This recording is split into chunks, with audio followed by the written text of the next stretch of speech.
show notes, but I do have some notes from when I watched I watched Eve of Destruction. I have show notes. And you're the expert in Dark Angel. Well, we should be recording this actually, because this is the funniest stuff is when we're doing this kind of thing. I'm recording, of course. Oh, welcome to the ScreamCast. Oh wait, we're starting? Are we starting? I guess. Hold on, I gotta inhale some nicotine for a second.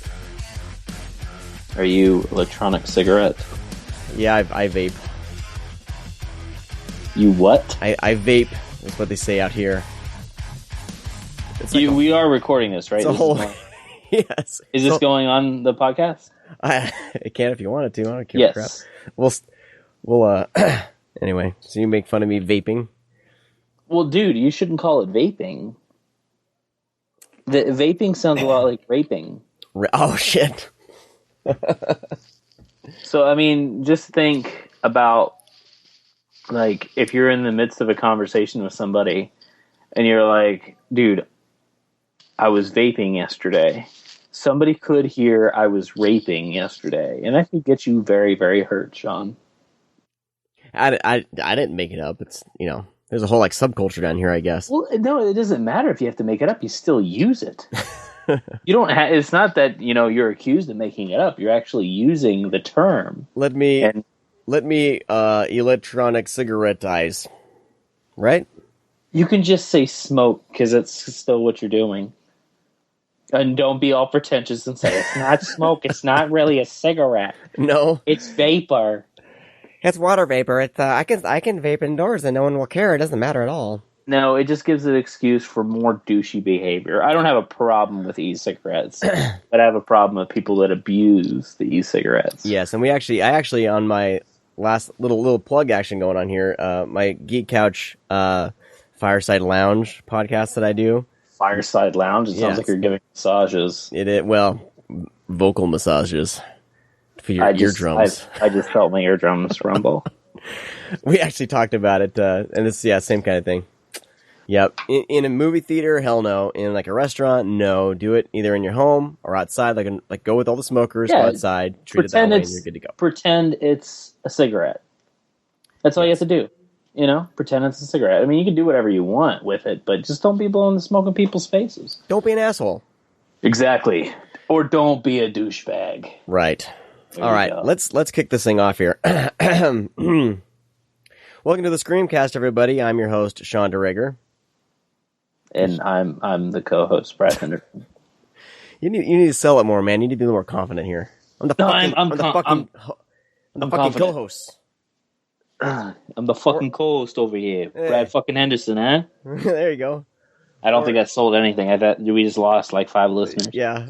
The whole, anyone from that area. Oh, shit. Yeah. Mm-hmm. Fuck. Anyway. I can check the stats. There's probably 2 people. Sorry, everybody. All right. All right. So we're welcome to the show. We're a bit disorganized today.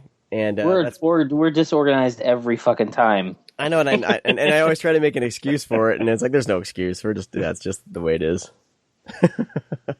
It's true. I think that we are disorganized. I was going to say organized, but I didn't want to lie. Right. I'm sorry. And we don't have a guest host today to kind of shield the amateurness of our podcast. This will actually determine to see if we have true listeners. It will. There you go. Well, today we're talking 2 sci-fi Scream Factor releases. We are going to be covering. You say it best, Brad. I Come in Peace, and not that Dark Angel bullshit. And what's the other one? Eve of Destruction. Yes. I actually thought it was a bit odd that they released these 2 movies since they're sci-fi, and when Scream Factory started, it was more along the lines of I thought they were just going to release straight horror every single time, but they've released some kind of odds and ends. Ninja 3 is kind of on the border. It's a supernatural ninja movie. Yeah. Technically not horror though. And then they have these 2, and then Saturn 3 is another sci-fi, but that one's more Well, they have guess, Assault on Precinct 13 as well. Oh, It's yeah, not yeah. sci-fi or horror, just Carpenter. Exactly. Which I think that's mostly because they just wanted, they're releasing all these other Carpenter movies, and they kind of want it under the same label. That's my guess. Yeah. They did Body Bags, Prince of Darkness. They Live. I just think that in The Fog, they want more. They would probably like to release all John Carpenter films. Yeah. And I'm sure they would release them all on Screen Factory. I don't like. I guess when they very first started, it was like a horror line, and I understand like that's kind of where they're coming from. But I think once they got down in it, and like I said in the first podcast of like their strategy and how things actually work when they're picking up films and getting the rights and licensing and all that, they do get these films in packs sometimes. And I truly believe that Eva Destruction is one of those movies that came. It's like, hey, if you get this and this, you guys have to, release Eva Destruction. And it's weird because you think this would be one of those films that was released on maybe a double disc instead of single. And that's the only answer I don't have. And I would love to ask Jeff Nelson or Cliff, why? Why is it a single and bare bones as well? Maybe to make it cheaper. But number one, it's an odd title to release by itself, and second, with bare bones, and third, Gregory Hines is in it. There's no selling points. No, there's not. The only reason that I remember this is just another one of those things because I am as a kid especially, was a gigantic sci-fi nerd. I thought you were going to say Kurt Fuller fan. Yeah, that too, Kurt Fuller, yes. Yeah, Kurt Fuller's the man. But it's another one that I remember the VHS cover, of him and that goofy laser sight gun. Yeah, no, it always stuck. I still actually, I believe I have a copy on VHS still. I don't know why I haven't burned it yet, but I still have it. Yeah. Yeah. So I don't burn my VHS. I was just joking. What do you think about Scream Factory doing different genres? Are you okay with it? No, I'm totally fine with it because it's going to get that treatment. I could really give a shit if they release comedies, horror films, action films. It really doesn't matter to me deep down. I'm just glad that they're picking films. Yeah. Even though Eva Destruction isn't a great movie, it's not bad, and it's very cheap. It's one of the cheaper films from them to buy, mostly because it's bare bones. But it does have reverse cover art, which was a little odd to me. Yeah, I saw that, and I actually flipped it around to the other side. I forget what the other side is. I think I kept the one with the laser sight. He still has the goofy laser sight. It's just that's fucking Gregory Hines. He's always getting laser sights up in there. Yeah. I forget what the question was, Sean. I think I focus on Gregory Hines, and then I kind of lose all my ability to even process thoughts. Yeah, no, you're cool with them doing this, and I think if it falls under kind of the cult kind of underseen B movie, whatever B movie means. And some people have a problem with that term. I don't at all. I'm totally fine with them releasing movies like this. So, but Shout Factory's been doing that too, and that's where the confusion is because they've been doing some. And actually, I just got a couple Scream Factory discs in the mail. I got The Incredible Melting Man, and I got Q the Winged Serpent, and then one more, and then so there's three. And I had thought they were all Scream Factory releases, but I guess on two of them, I got a tweet back from Shout Factory, and they said, "Oh, it's a misprint." There's a misprint on two of them. Yeah. No, I think it's only on two of them. It's on Q and Incredible Melting Man. Yeah, I remember when those came out. Somebody asked right away, it's more than likely just a misprint. Shit happens. Yeah, it doesn't take him away from that line. Of course, no. Shout screams the same thing, so I don't really give a shit what the spine says. You're right. I'm just glad that they're putting out movies like this. I actually have A Boy and His Dog on the way. It should be coming next week. Oof. I'm pretty excited about it. That movie. More than I should be. Yeah, I don't know. The thing is that, the book and the movie, it's a really, intriguing and very, very good idea. It's really fucking batshit bizarre.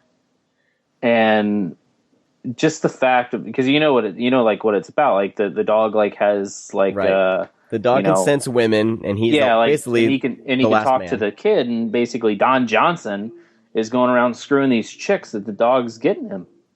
It's the best kind of dog to have. I mean, that's a badass plot. The movie just doesn't. The movie just kind of falls a little flat. Yeah. But it's one of those movies where the idea is way better. Like when you first hear it, you're like, "Holy shit!" Right. And then you watch it, and you're like, "What the fuck?" Like, I was not expecting that at all. But I mean, whatever. Kind of the same premise as Hell Comes to Frogtown. He's the last human man, and he must, Well, that is an awesome movie, though. So right. it is. I mean, I know we were talking about that. Which, if people don't know, because I'm surprised, because you're not the only one. There are 2 sequels to Hell Comes to Frogtown. It's Return to Frogtown and Max Hell Frogtown, or whatever the hell it's called. Yeah, they're both terrible, but I mean, they are Frogtown. I mean, when you hear Frogtown, you think of giant frogs. It's giant frogs as people. and Roddy Piper is basically the only fertile man still left, and he wears like this steel chastity belt and protects his junk so he can, spread his seed. Yes. Obviously men wrote these movies. No. No? Yeah, I'm going to go ahead with yes. And yeah, it's definitely by dudes. All right. Well, let's get back on track here. We were talking about Eve of Destruction is the first flick that we are going to talk about, and with this one we can. There's, like I said, it's bare bones. I mean, this really should have been the second movie in a double feature, and I would even say fourth movie. I mean, but quadruple pack. Like they could have gotten away with that, like maybe Saturn 3 or something like that, like another lesser known. Title, I think Saturn 3 would have been. That's a good idea, Sean. Why don't you write to Screen Factory? Yep, I'll see what I can do. We'll have it pulled from the shelf. Okay. And we'll put it together with Saturn 3. Because that's cost effective. Yes, that saves tons of money.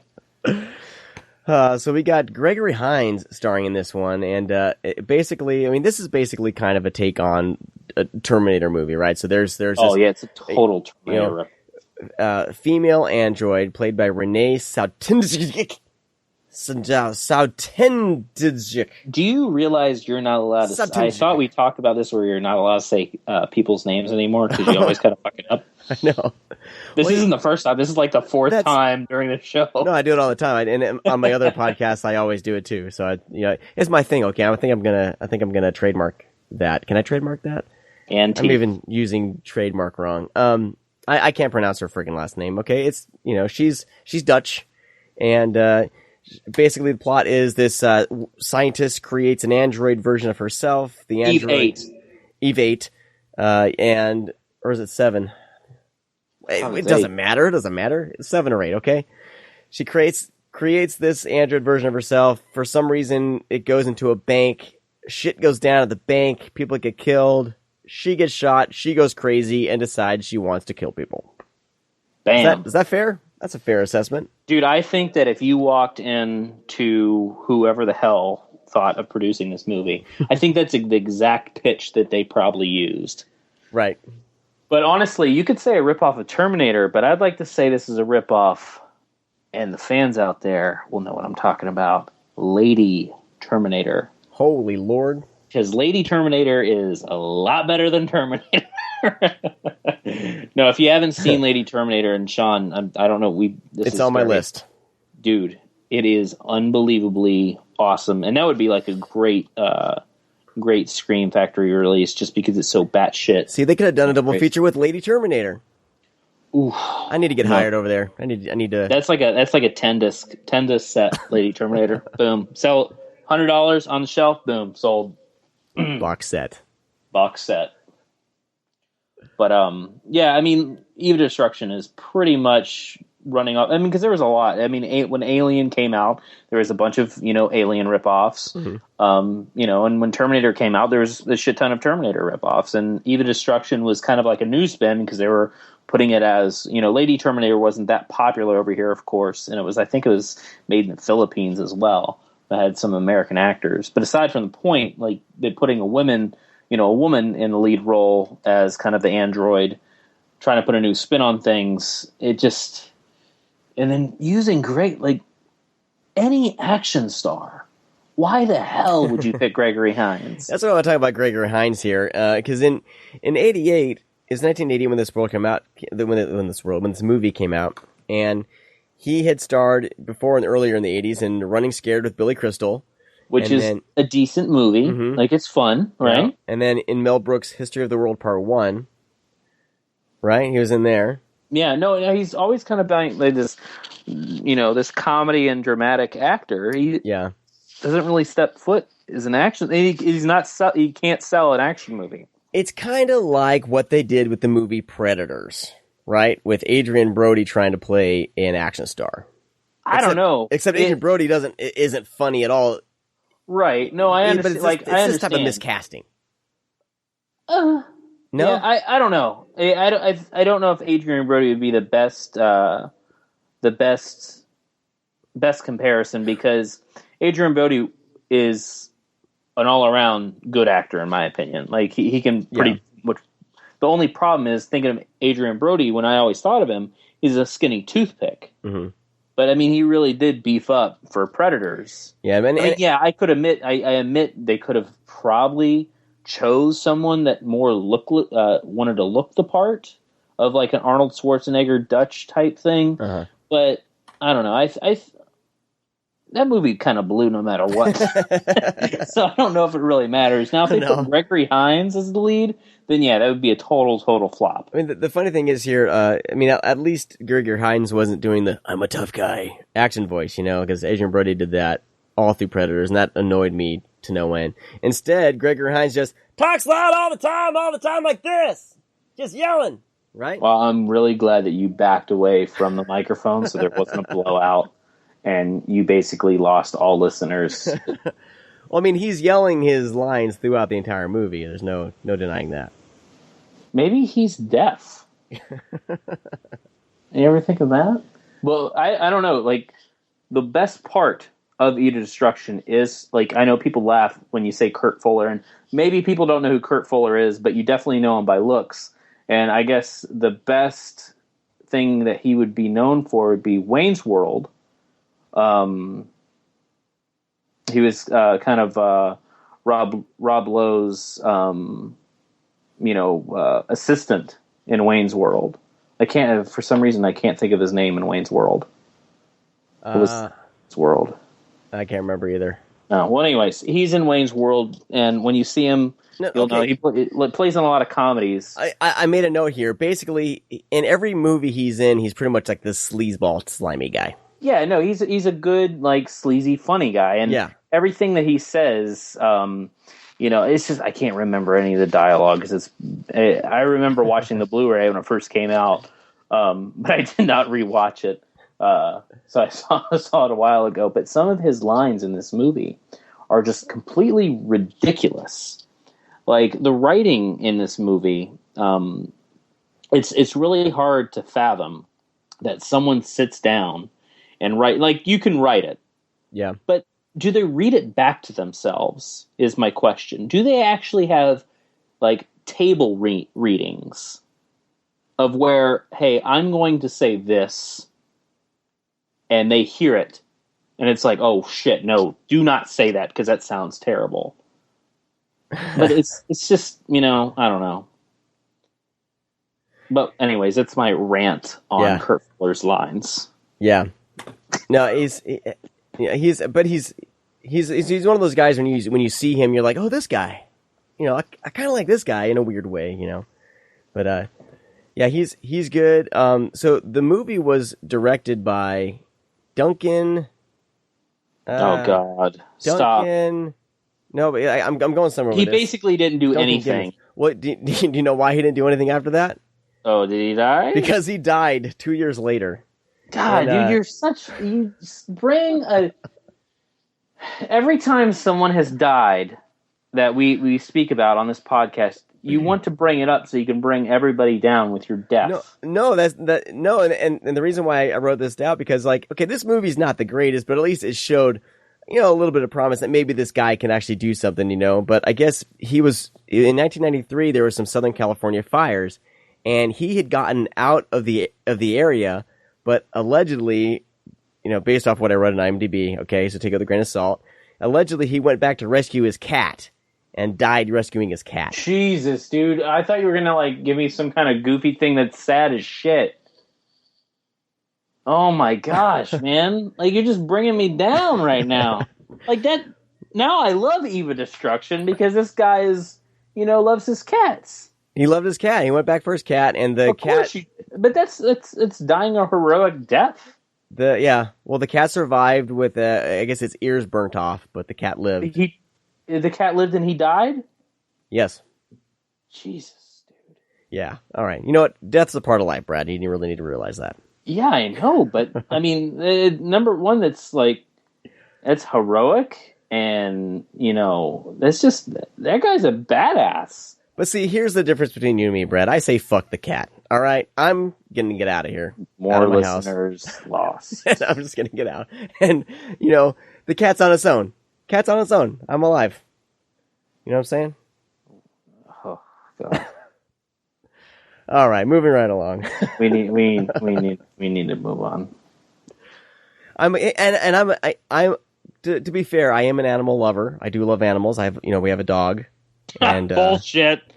We had 2 cats. We had 2 cats, but unfortunately they died in a fire. No, I threw them in and I laughed. No, I'm going to stop right now because I take myself into some holes here.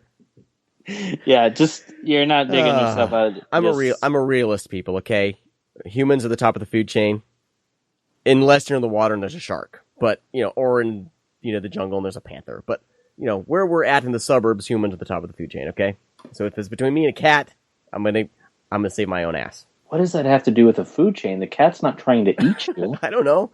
We're the superior species, is what I'm saying. And being the superior species, you need to take responsibility and save the ones that cannot save themselves. Cats have 9 lives; they'll be all right. Well, in that case, then you're right because the cat did survive. See, the cat would have been fine. All right, where the hell where did good Jesus Christ? Sorry, everybody. The director died, sadly, of saving his cat. And right. I basically made a joke that he didn't do anything after this. Pretty much, I think he made I remember looking it up a while. He was like a music video director too, or some bullshit, something like that. He did some TV and things like that. Yeah. Yeah, but he pretty much didn't do anything after this, and that's the reason why. That's the reason why. All right. So back to the movie here. So there's some weird things that I noticed during this movie that the penis scene? Well, the penis scene, but that guy had it coming. But in the kind of the same pun vein, intended. Yeah, right. They introduce the scientist character and her son says, "Mommy, do you know what this is? That's a vagina." And he's like, he has this nude doctor color book, and he's naming off all the parts of the anatomy, human anatomy, and it's supposed to be kind of played for laughs and cute.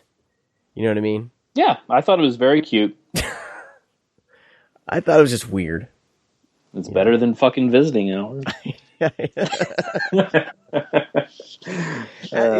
As a parent, I don't know, I wouldn't. Maybe she's a scientist and that she's just training her kid up to know the anatomy. You know what I mean? But yeah, I don't know. I just thought it was a bit odd, but that's maybe it's just me. I don't know. I just think there's a few sexual jokes in the movie, and also some I forget what the line is about. Don't they talk about a bitch switch or you found the off switch on her? Right. But yeah, because the first thing that really kind of triggers her in the bar when she tries to seduce this guy and takes him to, for some reason the bar is next to a hotel or has a hotel in it, and he calls her a bitch, and that totally flips the switch on her, and she, basically, she gives him some oral, if you know what I'm saying, and not in the nice way. Oh God, Sean. No, not funny. That's... No, it's not. It's not that it's not funny. It's is that a spoiler? No, it's definitely not a spoiler. It's just I don't know what the fuck you're talking about right now. She bites his dick off. That's a spoiler.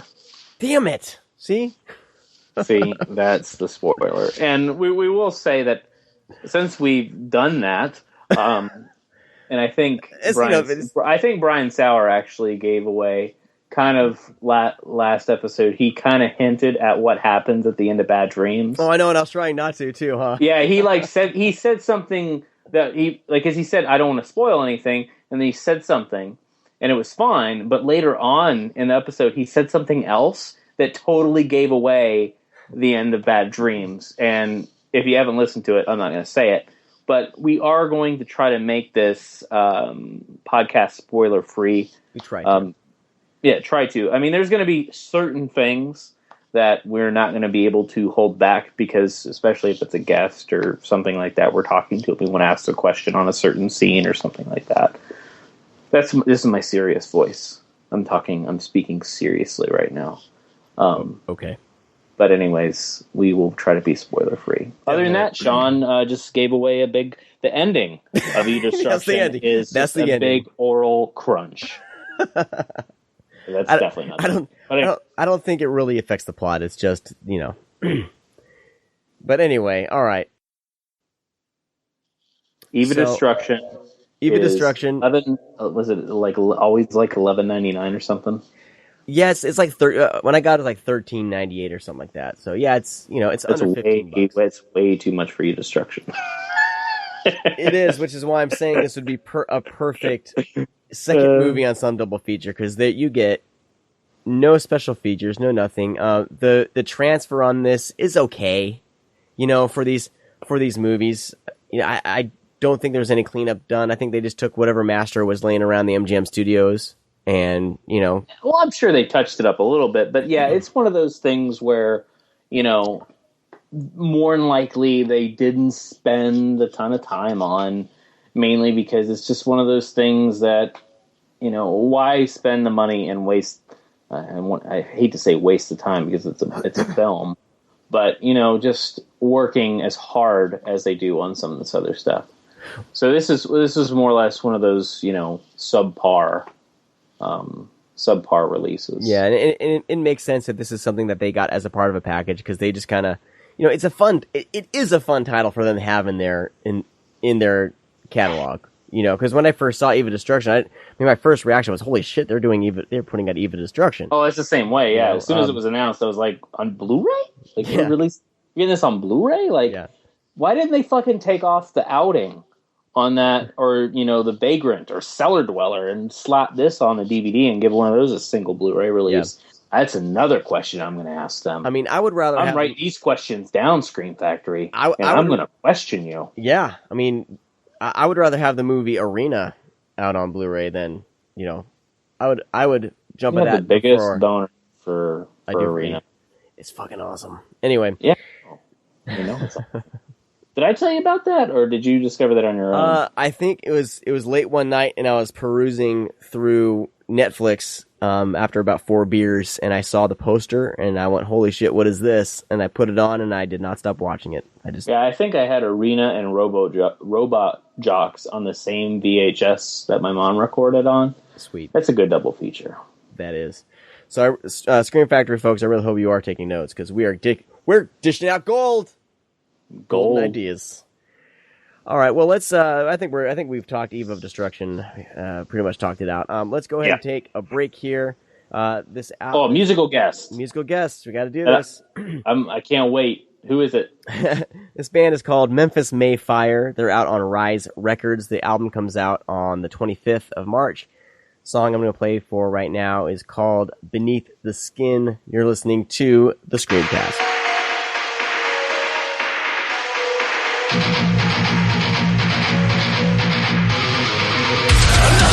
Successful in this prison, treading what they'll say.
she feels alone. No one sees all the pain she brings everywhere she goes. No one knows all the weight that she holds when she feels alone. The memories they haunt her. No one sees all the pain she brings everywhere she goes. She feels I'll never want her. All she wants is someone to notice. So sick of feeling invisible. All she needs is someone to care. If only they could see that she's incredible. She dreams of a day when she won't have to cry herself to sleep. Staring at the scars on her wrist, she knows this is not how she wants to be. From the album Unconditional, that is Memphis Mayfire with the song Beneath the Skin. Comes out on March 25th. March 25th. Yep, mark your calendars. You can pre-order now on iTunes, and they are on Rise Records.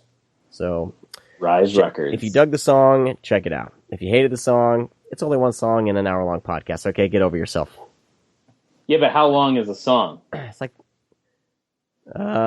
3 minutes. Is it 3 Okay. minutes? All right, 4 minutes. I can deal with 3 minutes. Come on, it's not like some 10-minute prog rock bullshit. What does that mean? Like, what if the Progressive song's good? No, sorry, Sean. Like I Russian know circles what or something like that. rock means. I was just asking. What if it's like a Typo Negative song? Because I really dig Typo Negative. I don't know if I can handle 11 minutes of Typo Negative. Is there even What? an 11-minute Typo Negative song? Yeah, Black Number 1. Well, Dude, a lot of their songs are long. I don't listen to Typo Negative. You need to, Okay, especially if you're doing this podcast. noted.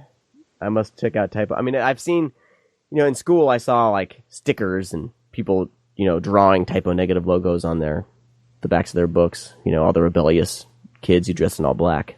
Well, fuck those kids. Typo Negative is really, really good, like gothic. I wouldn't say metal, but they have a lot of doom, qualities. I would mostly say they're like a light doom metal band. Nice, but they're excellent. Check them out. Seriously, I will check them out. And this, for some reason, turned into a plug for Typo Negative.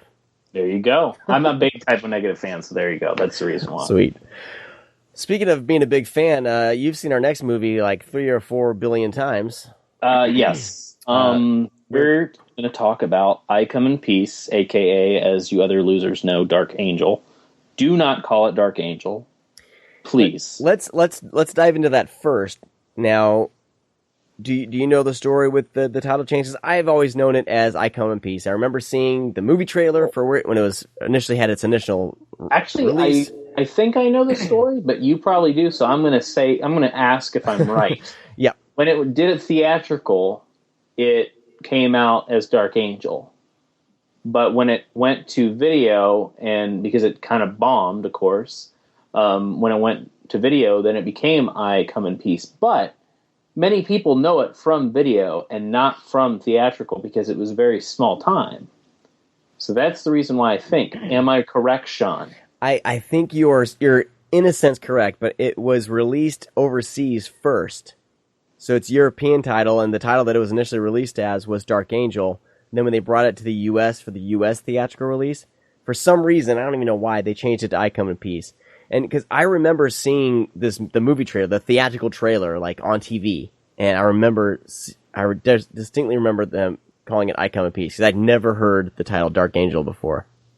Yeah, no, that's what I'm saying. I don't think it came over here as, I think that now that I think of it, I think they didn't call it that because there were other titles. Was it something around that time? Yeah, there was, and that's the weird thing, or is it too. in the past? In the past, like the 1920s and 30s.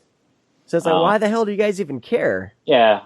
Yeah, it doesn't really matter. It's a weird But thing. also that title sucks. Dark Angel. Dark Angel sucks. It has, I mean, I don't even know where you get Dark Angel from this movie. No, I mean, I Come in Peace, I I understand, because of the final line of the movie is amazing. Well, it's not the final line, but it's one of the lines that Dolph Lundgren says before everything goes down. Well, and when you first meet the alien badass, the first thing he says is, that's what he says too. So I mean, it totally makes more sense. Which I don't even know why. I don't know why he said it. Maybe to try to calm the person down. Well, I mean, that's the first. I mean, I think as history has went on from even the time that Orson Welles read War of the Worlds on the radio and mass hysteria broke out. I think most people associated with, if aliens did land, they would signal or hopefully signal or say something that, they were going to be peaceful. So I think all around, I come in peace would be something that you would say to somebody, hold up your hands to say you don't have any weapons or anything. I don't know. I'm just bullshitting right at this point. But I think it would make sense why they would say it. Yeah.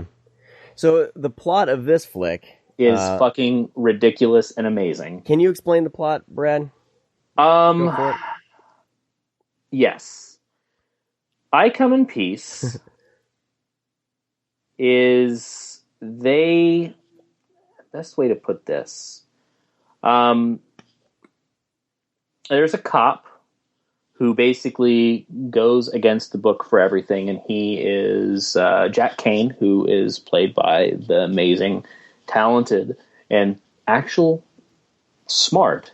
Dolph Lundgren is incredibly intelligent, by the way, if you guys don't know. Jack Kane, who is basically going to stop and wants to basically catch this guy, I can't think of the guy's last, Victor, this kind of like this drug lord, or drug, I guess you would say supplier, not really a drug lord. And this isn't a spoiler, his partner dies basically in the beginning. And there's, he's partnered up with a new guy that's like from this other, is it another like,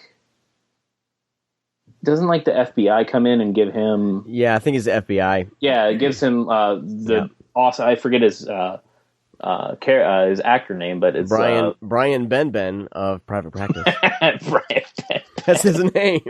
Well, I think it's Lawrence, right? No. Well, the back of the DVD case, the blue. No. I'm saying his character name. His character, Lawrence. Yeah. Lawrence Smith or something. Something like that. I don't know. I don't have IMDb up. You don't.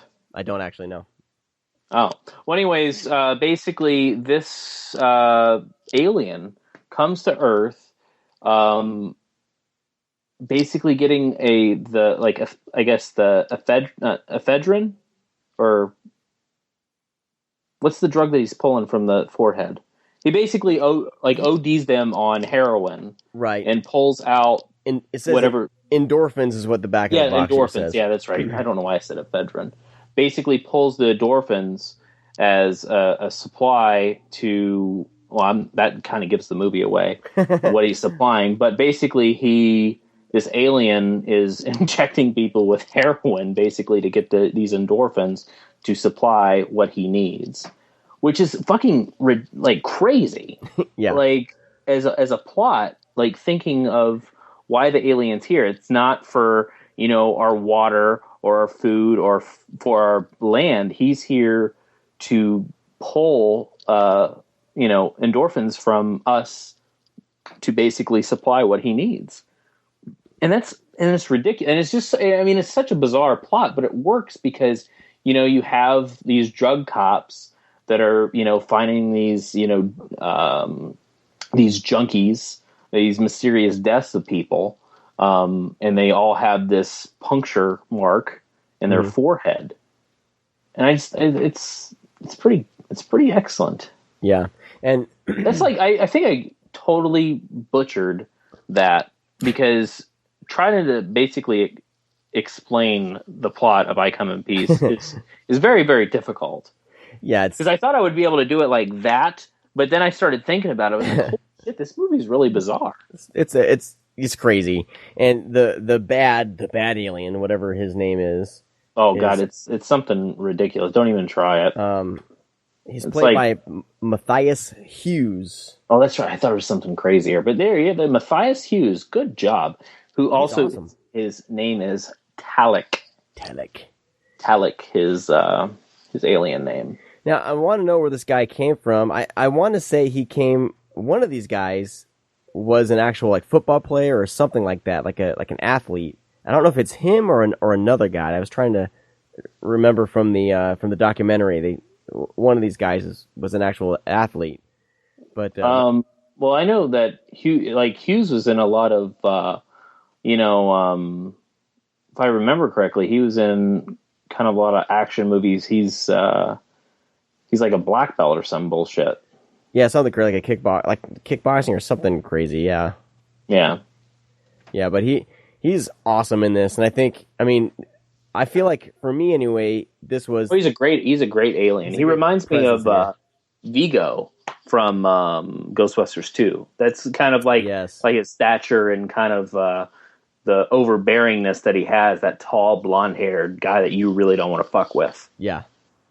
Yeah, you see him show up and you don't want to mess with him. Right. But I guess he also played a Klingon in Star Trek 6. Oh, Jesus I'm Christ. on IMDb now. Get off IMDb. Well, since you're doing that, I am going to also say that this movie is directed by Craig Baxley.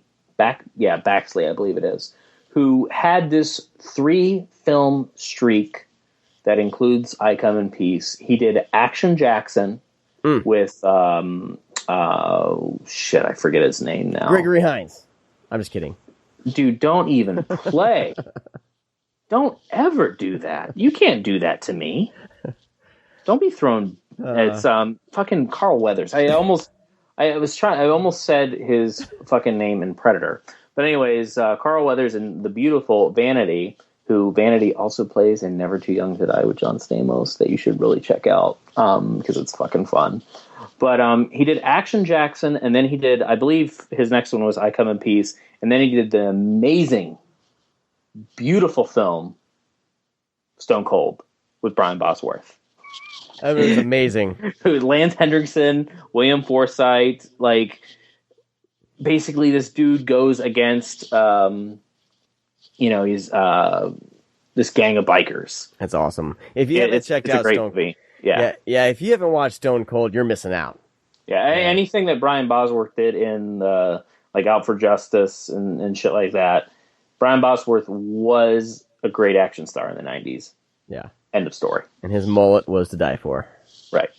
But this isn't about Stone Cold. It's about I Come in Peace. So I Come in Peace has killer, like Scream Factory did a wonderful job with the sound on this. And the picture, because thinking of it, I Come in Peace could have been a direct-to-video release. And that's kind of what the movie feels like to me a little bit, but it's because it's so campy sci-fi, but it's legitimately like all the effects and everything are pretty legit. Like nothing looks too crazy in the movie. And they don't go above and beyond like what their budget was either. There's not, fucking lasers and shit.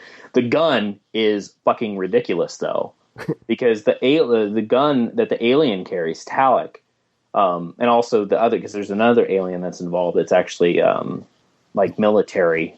He's like military from the other planet. He's the good guy. That they just have these guns, basically take the gun that RoboCop has and put grenades on it. And that's exactly what it sounds like. Because when they shoot, shit just starts blowing up. Yeah. They're not shooting anything that's explosive. Their gun really does just blow the fuck up. And watching this movie, there's a few gun battles in this. And the house, if you have like the good sound system, your house will just rumble. And that's what I like about Scream Factory is with certain releases, their sound that they really, really work on, because also the dialogue and the action going on at the same time, like both are crisp and clear and you can hear everything. And I really, really like that, because that's one thing, like with VHS and other DVDs, like you fucking couldn't hear sometimes with certain releases. And Scream Factory does make sure that you can hear everything. And I love that. Yeah, it sounds good. It's good job. What is it? DTS HD Master Audio Stereo. So I don't think there's a 5.1 on here, which is fine with me. I think back in the 80s and everything, they didn't do a whole lot of 5.1, did they? Not that I know of. I mean, it all depends. I'm not a big audio guru, but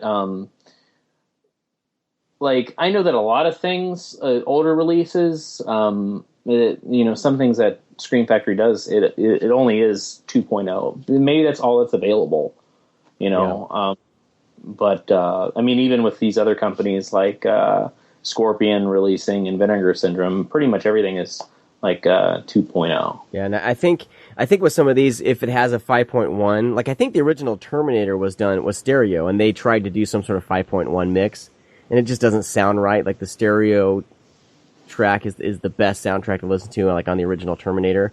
So I think like back then, most of it was stereo, and if you get 5.1, that was later on, maybe mid 90s or something like that. I don't know either. I could be wrong, but if you're an audiophile, you're hating this right now. But yeah, I mean, I guess there's going to be the audio elitist out there, which it's fine. You can correct us on Twitter, but we're not experts on that. But the 2.3 for some reason, I'm really going to be hated. But the film sounds great, and it sounds good. Everything that Scream Factory has released, the sound is either excellent or just good.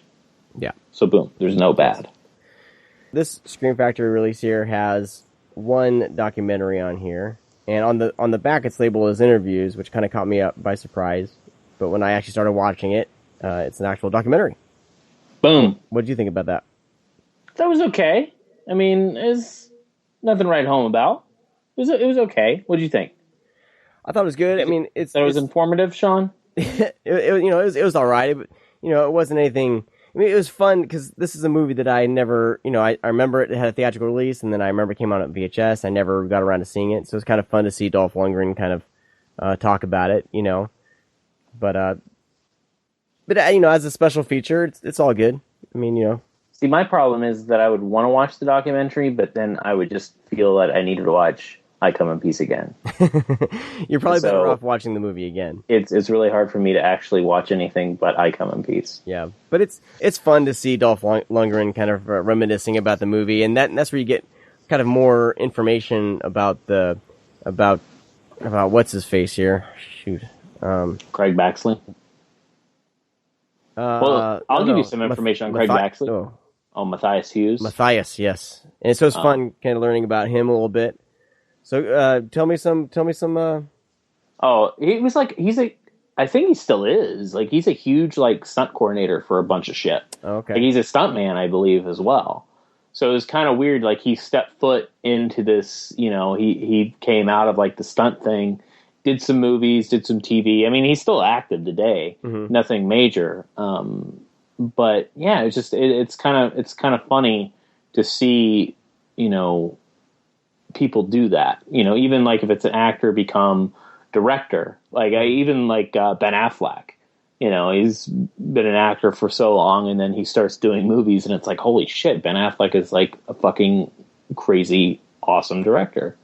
And it's fun to see somebody goes in one order of business, like a stunt man, branch out, do movies and make good ones, or versus, just an actor becoming a director, or, even if it's a second unit guy, second unit director, then he starts directing his own shit and it blows up.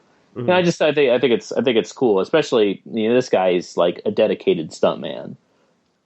I think he's probably got numerous credits, on a lot of stuff. I always saw his name pop up. That's why, watching action movies, you'd always see the name pop up, or in the credits. Yes, I'm a nerd. I usually watch it in the movie because there's usually scenes. You don't know that there's usually scenes at the end. That's not a new thing. A lot of people think that's a new thing for theaters, and then Marvel is known for doing it all the time. That that pre-credit sequence or post-credit sequence. No, movies have done that for a while, and you just don't know what the fuck you're missing. Right. There's one in Ferris Bueller's Day Off. That's amazing, but no one knows about it. Did you know that there was? I don't know. Maybe I don't. The credits roll. It's after, Rooney gets on the bus and everything, and then it ends, and then he comes out of the bathroom and he's like, "What are you still doing here? It's over. Go home." It's funny. It's just classic. So Yeah. there's nothing in I Come in Peace. I don't know where did I get that from? Fuck it. Watch credits to see the post credit sequence because there might be one. There's not in this movie though. We'll clarify. Not in this one. Yeah, let's clarify. There's not one in this movie, but numerous movies that happens. It does. The thing that in this documentary, speaking of the documentary, that Dolph Lundgren kept trying to hit home was he's like, it's not this. When we were doing this movie, it's not like today where everything's CG. Like all those explosions, all the stunts, like all that stuff was practical. Like their lives were in danger.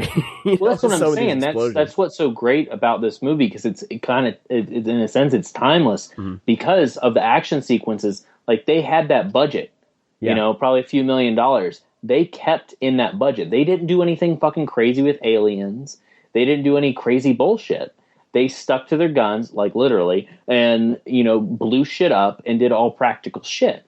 And that's what makes this movie so good. Yeah. And I just remembered I was going to say something. I don't want to forget it, so I'm going to say it right now. Go for it.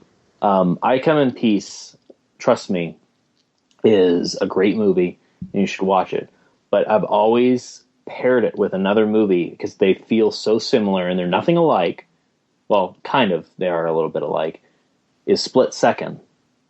Split Second and I Come in Peace is probably the best. That double feature will get you laid.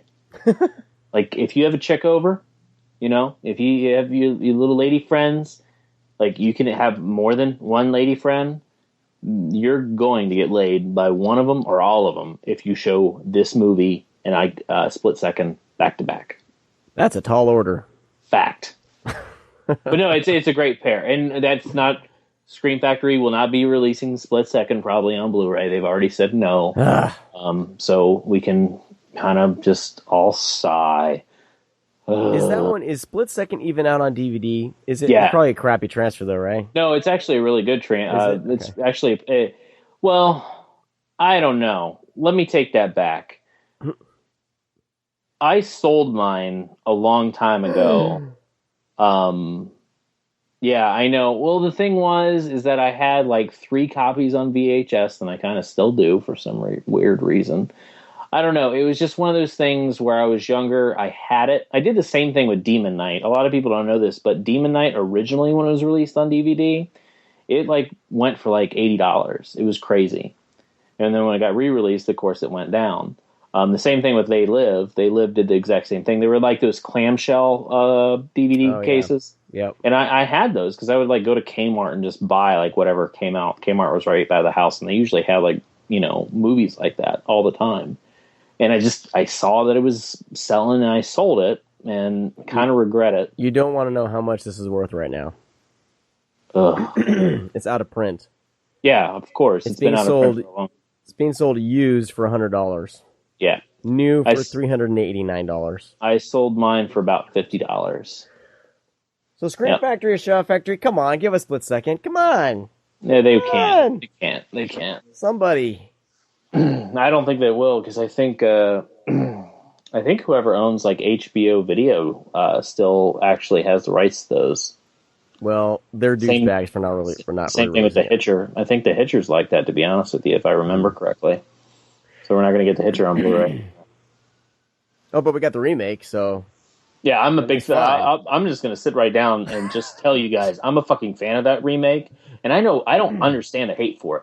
But the Hitcher remake is fucking good. Sean Bean is excellent, and probably one of the best uses of closer in an action sequence you will ever see. I actually haven't seen it. I was just being pretentious for no reason. Oh, you're a dick. Watch it. So yeah, Split Second, I Come in Peace, great double feature. I Come in Peace is just great as alone. You don't need anything to back it up because that movie itself kicks ass. And this is another inexpensive Blu-ray. Am I right, Sean? Since you were looking on Amazon, it's about it's gonna make me look. Probably one of those like $16 ones. I'm looking at Split Second here, getting all depressed because you got me wanting to see it. Now I pretty much can't friggin' see it unless it's streaming somewhere. Oh, dude, somewhere seedy. Split Second's like kind of a rare thing to find. Even like the VHS, the VHS isn't rare, but I mean, it does. It's not like I mean, of course, the movie's not in production, so what the fuck are you going to do? Dark Angel is $14.98 right now. It's a That is such a good price. All right, it is so there you actually go. a good price. Cheap Blu-ray, great movie, trust me. And I'll pimp that one out. I need to pull a Bob Freelander and start tweeting this out. What? Where he just starts, at certain times of the day, you just start seeing all these tweets from from Brian Sauer about, this movie's this price, this movie's this price. Oh, yeah. No, we'll make you spend money. I think there's actually, if you jump on right now to Amazon, there's a few Scream Factory releases that are on sale. So I'm going to try to compile. I'm going to try to compile them here and let people know.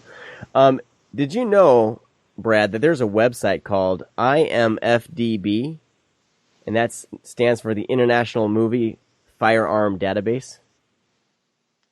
And they've actually tracked the amount of weapons used in I Come in Peace.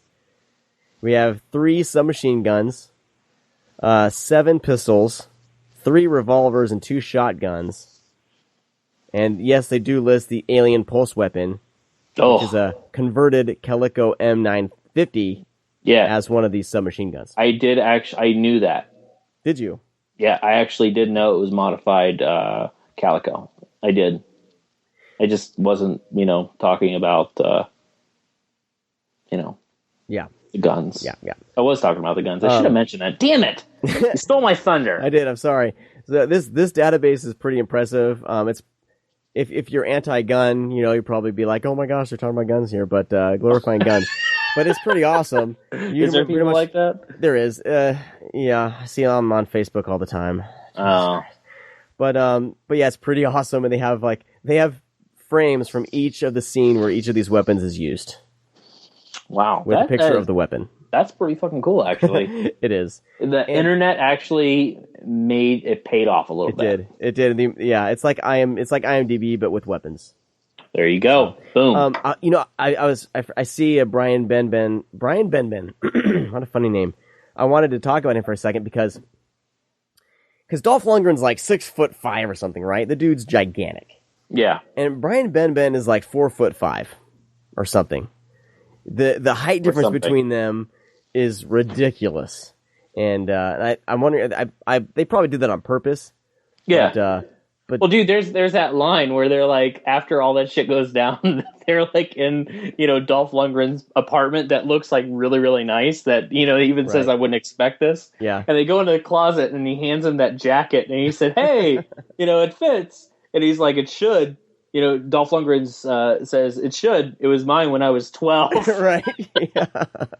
that line always got to me, man. It's so fucking funny. Pretty fantastic. Yeah. But, and I'm putting two and two together, and I actually really like his character in this, the FBI agent. Like he no. Like he's one of those. He's that asshole. Yeah. At first, and then they become. That's why I say Split Second is a good comparison, because that's kind of the same thing that goes along. In that is that Rutter Hauer's compared with this other guy, and he's kind of like an asshole. But then, like, they get to be really good friends, and they're hunting this alien.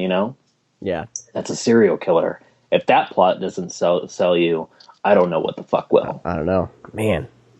Split Second is about an alien serial killer. Wow. Yes. Can't go wrong. Yeah, I know. There's like, you can't like finish that. Like, there's nothing else to say. Dude, like I said, I want to see friggin' Split Second right now. I might watch it tonight. Yes. Boom. Not on my DVD that I sold for $50. Damn it. I know. Well, I think that's going to do it for this week's show. We talked I Come in Peace and Eve of Destruction. So you do it way better than I do.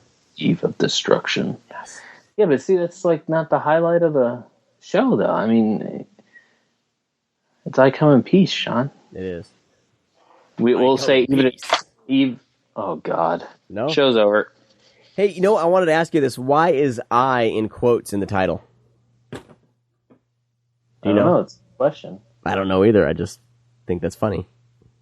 Yeah, it's true. So technically it's air quotes I Come in Peace. It's technically the title of the movie. Wonder why. We may never know. Huh. Yeah, now that I think about it, yeah, I remember picking it up countless times and seeing that, but just never questioned it. Yeah. Why is Gregory Hines an Eve of Destruction? You know, there are some things in this universe we may never know, and you know, We should have had Gregory Hines on the show. he's well. Do we want to go there? Jesus Christ. No, God damn it. I really do have to look up the people that have died, like, Yeah. before we speak of them, because I think that's 2 jokes that I made where, damn it. Now that I think about it, yeah, I did know Gregory Hines died. And it is actually a sad story. So, anyway, with that, we hope you all have a fantastic week. We'll talk to all of you next time. Thanks for tuning in. And I believe this show is a train wreck. So we're gonna have a guest next week, I think. Yeah. Sorry, Gregory Hines fans, gun nuts, and the accent that I did in the beginning. Yeah, and pet owners that I pissed off. I'm sorry. Yes. And guns. All right. Goodbye, guys. Dear Jesus. Yeah. Have a great week, everybody. Talk to you later. Oh, don't tell me you're leaving. The party's just begun.